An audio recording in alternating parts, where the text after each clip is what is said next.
Tonight we'll be reading 1 John 5. Every person who believes that Jesus is, in fact, the Messiah, is God begotten. If we love the one who conceives the child, we'll surely love the child who was conceived. The reality test on whether or not we love God's children is this: do we love God? Do we keep His commands? The proof that we love God comes when we keep His commandments and they are not at all troublesome.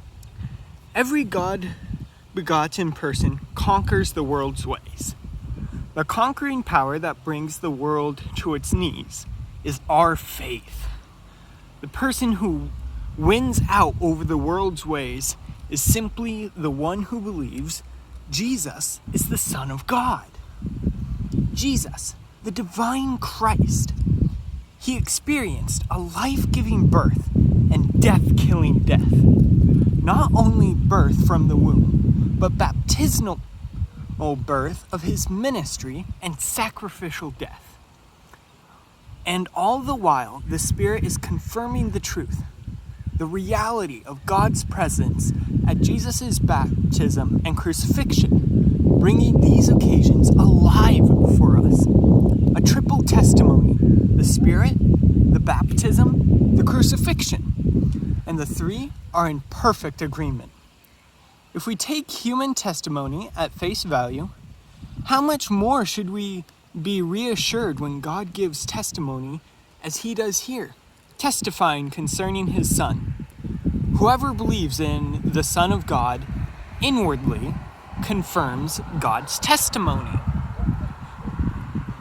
Whoever refuses to believe, in effect, calls God a liar. Refusing to believe God's testimony regarding His Son. This is the testimony in essence. God gave us eternal life. The life is in His Son. So, whoever has the Son has life. Whoever rejects the Son rejects life.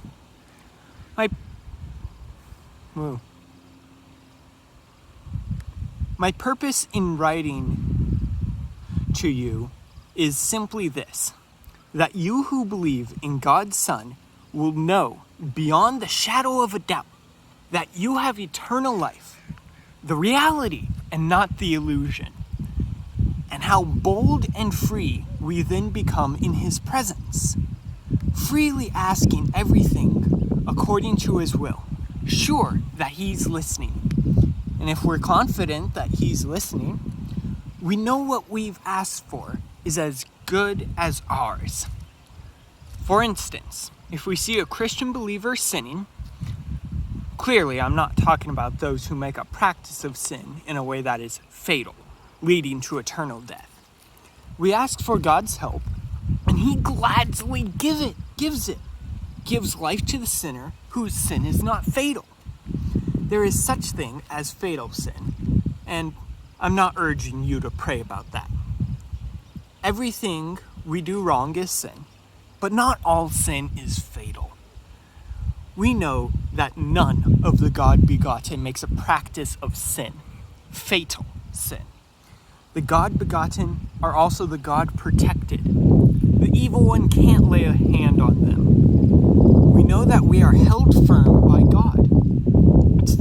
It's only the people of the world who continue in the grip of the evil one.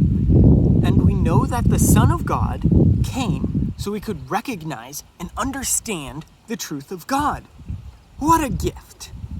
And we are living in the truth itself, in God's Son, Jesus Christ. This Jesus is both the true God and real life. Dear children, be on guard against all clever facsimiles. Alright, that is the last chapter of 1 John 5. By the way, in case you were wondering, the version or the translation of the Bible I'm reading is the Message. I might do other books of the Bible. You'll see. I know no one's watching these, but I enjoy doing them. Gives me an excuse to be out on the roof. Well, I'll see you later.